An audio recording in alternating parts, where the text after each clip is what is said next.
If we change the Companies Act and we say that you have to look after both the shareholders and the employees, then you potentially bring some balance, but don't you risk the companies losing money? No, it's and by the way, it's not just those. It's not just employees. It's suppliers. It's everybody. It's all the stakeholders. It's all the stakeholders, and it's the planet as well. And that's what we should be looking to achieve. I've said this to you before, Philip. I think it all sounds great.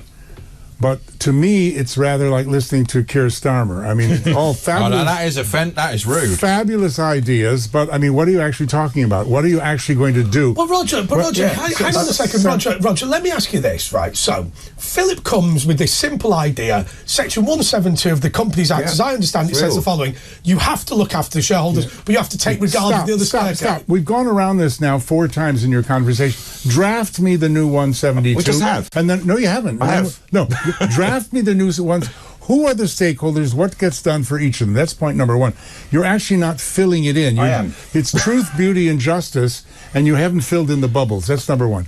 Number 2, he says he has. It's easy. Well, you have only one way to sort this out, and that's a fight. Number 2. Right, Number 2.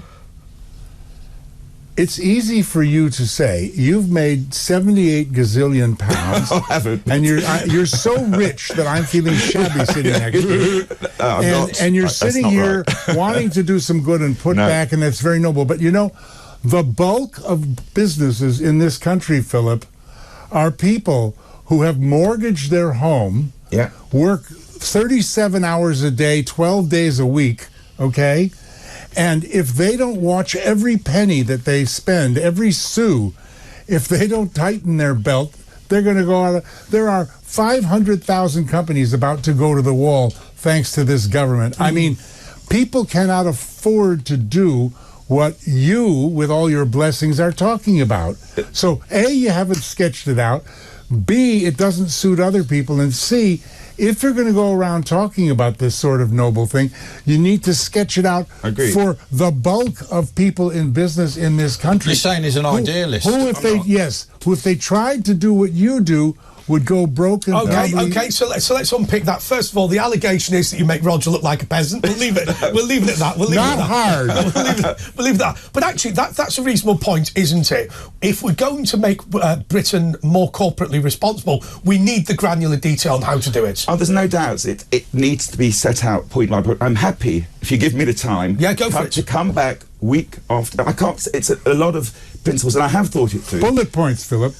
Yeah, there's no question we have to... 5 if you're Sunak, or 6 if you're Starmer. We have to revisit what the purpose of business is, and that's saying that Section 172 moves from directors to trustees, moves from having regard to actually looking after the interests of all the stakeholders listed. You have to look at the clause. That is very prescriptive. Yeah, so just so I can explain this to people who haven't looked at... What does looking after the interests mean? Give me a second. Just to explain to those people who haven't read Section 172, it lists out a group of people, like employees, like customers and whatever, who need to have regard taken for their needs. You're saying that these people should be the directors should be as responsible to them as the shareholders. What I'm saying is a strategic rethink of the corporate world, aligning it with the state. But then we have to then work out, 1 minute, how can we then start to give measures to ensure that people's needs are being met? And I'll be honest with you, profit isn't the number. Profit is fictitious, and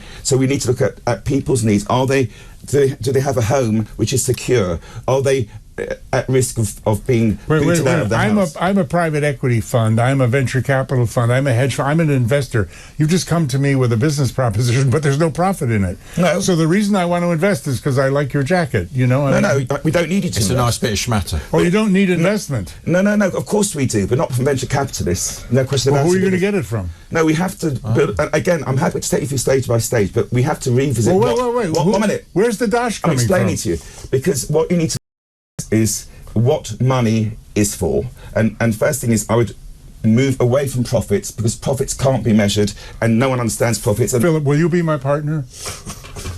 I don't think you get on. I don't think we get on. I agree with that. With Ash, we wouldn't get on. But no, I'm happy to take you through. I can't explain it standing on one leg. I'll tell you what I do want. I'll tell you what I do want to know about. Yeah. Because whatever you think about the proposal to alter 172, Yeah. what we are concerned about here is the low-wage, low-skill economy. We've got to move away from that in some way, shape or form, haven't we? But it's much bigger than that, because effectively money, which is the key, what you call investment, is not being used for the right purposes. I'll be straight with you. There's 4 things that you can do with money. You can use, which is effective money, which is created by the commercial banks to a large extent. You can either lend it for commercial or residential real estate, which actually causes inflation. Now you'll say, wonderful return for the VC because they're getting return on capital. We've only got just about a minute, so... Okay, but the point is that for the person looking to buy a house, he can't buy a house. The young people can't buy houses. Yeah. So that is what's the second one? The second one is financial assets, which is stocks and shares, which means that the layman can't buy those assets. Yeah. The third one is consumer goods, which creates consumer price inflation. Yeah. That is not productive. Yeah, money should be used to meet needs, to create businesses that create meaningful employment. We're not doing it, so we have to look at the whole banking system, amongst other things. I have thought it through, but I can't explain. Well, number 4, you haven't done number 4. Philip, I have to say... meaningful employment, that's actually when you actually create... That's number 4, when you actually create You should have done them in reverse order. I have to say to you, Philip, I congratulate you sitting next to Roger Dewald. Now we're going to have the fight in the news, and when we're back, we'll tell you who won the fight. So I have to say to you that we will watch this project with interest. One of our texts says, basically, Philip's a communist.